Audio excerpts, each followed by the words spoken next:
Okay, welcome back to the channel. Dah lama aku tak buat video. Aku rasa nak buat video hari ni. So, video hari ni mungkin aku akan buat dalam one shot je sebab aku malas nak edit. So, kau tengok lah sampai habis. So, untuk video kali ni aku nak share macam mana aku buat template PPF untuk top tube. Ini nude proof Giga. So, dia punya design dia boleh kata tak complicated lah, dia simple jugalah. Most bikes memang design macam ni. So apa yang aku buat macam biasa, top tube kita akan bahagikan dulu. Top tube, down tube dengan head tube memang akan ada piece yang berbeza. So top tube aku potong dekat sini, and down tube sampai sini. So head tube akan cover daripada depan sampai ke tepi ni.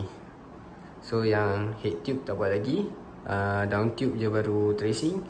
So sekarang tengah tracing top tube.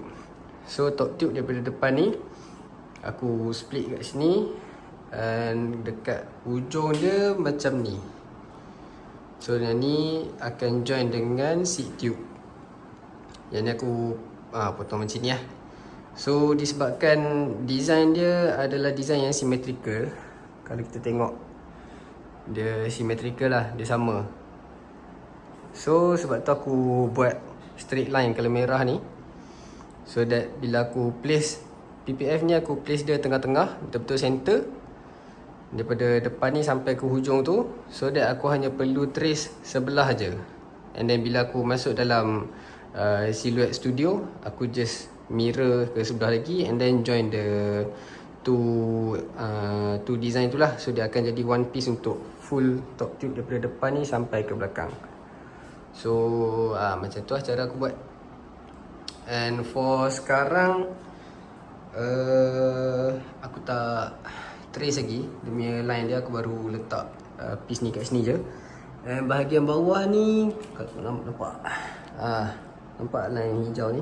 So yang ni aku letak center daripada depan tu sampai ke belakang sini lah. So aku just trace one half daripada sini je, and then aku mirror je sebelah lagi. So boleh dapat full top tube ni punya piece. Right. So kalau korang nak apa-apa lagi tips untuk buat template PPF untuk bicycle ni, korang boleh komen. Mungkin nanti aku boleh share juga. Mana tahu kalau korang nak start juga bisnes macam ni kat tempat lain, boleh juga buat. Sebab demand banyak juga untuk bicycle ni. Bicycle sekarang mahal. So kalau specialize buat dalam bicycle punya PPF ni, InsyaAllah okey lah. Itulah, apa-apa korang komen je. Mungkin aku boleh share macam mana cara aku buat part-part lain, macam mana aku integrate design semua part, mana yang nak buat dulu, mana yang buat kemudian. Komen lah, apa-apa pun nanti aku cuba explain lah. Okay, ciao.